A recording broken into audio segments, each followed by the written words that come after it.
যদি পাপ হয়ে যায় হতাশ হবেন না, পাপ হয়ে গেছে হতাশ হবেন না। ওযু করবেন, জায়নামাজে দাঁড়াবেন, 2 রাকাত নামাজ পড়বেন, ওই পাপের কথা আল্লাহকে বলে ক্ষমা চাইবেন। ইনশাআল্লাহ আল্লাহ পাক আপনার গুনাহকে নেকি দিয়ে পরিবর্তন করে দিবেন ইনশাআল্লাহ। যতবার পাপ হবে ততবার নামাজে দাঁড়াবেন, ততবার ওযু করবেন, ততবার 2 রাকাত নামাজ পড়বেন এবং আল্লাহর কাছে ক্ষমা চাইবেন। ইনশাআল্লাহ আল্লাহ মাফ করে দিবেন। শয়তান আপনাকে হতাশ করতে যাবে, ফ্রাস্ট্রেট করতে যাবে।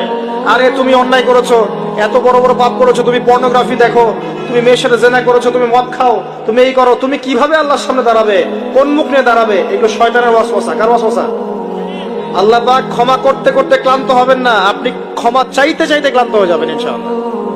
আল্লাহ পাক এমন গফুর রহিম। এক ব্যক্তি 99টা খুন করেছে। কয়টা? 99টা খুন করে এক আলেমের কাছে গিয়ে বলেছে যে আমার কি তওবা হবে? সে বলেছে না, তওবা হবে না। সে বলেছে কি তওবা হবে না। সে আলেম ছিল না, সে আবেদ ছিল। আবেদ মানে ইবাদত করতে বেশি বেশি, খুব বেশি জ্ঞান ছিল না। আমাদের মতো আমরা কিন্তু ইবাদত বেশি করি, জ্ঞান খুব কম। তো সে ছিল আবেদ, সে বলেছে না তওবা হবে না। তো ও বেটারেও কোপ দিয়ে 100টা খুন করে ফেলেছে, 100 ফিলাপ।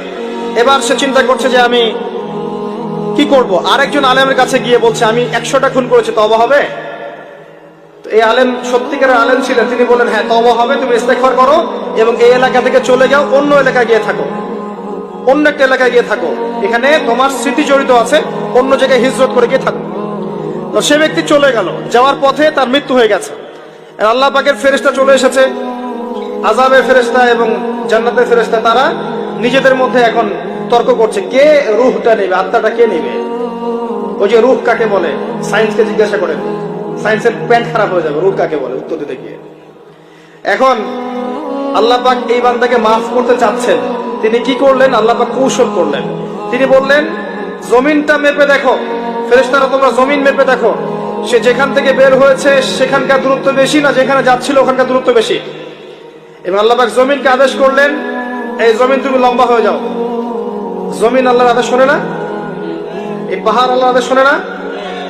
শোনে।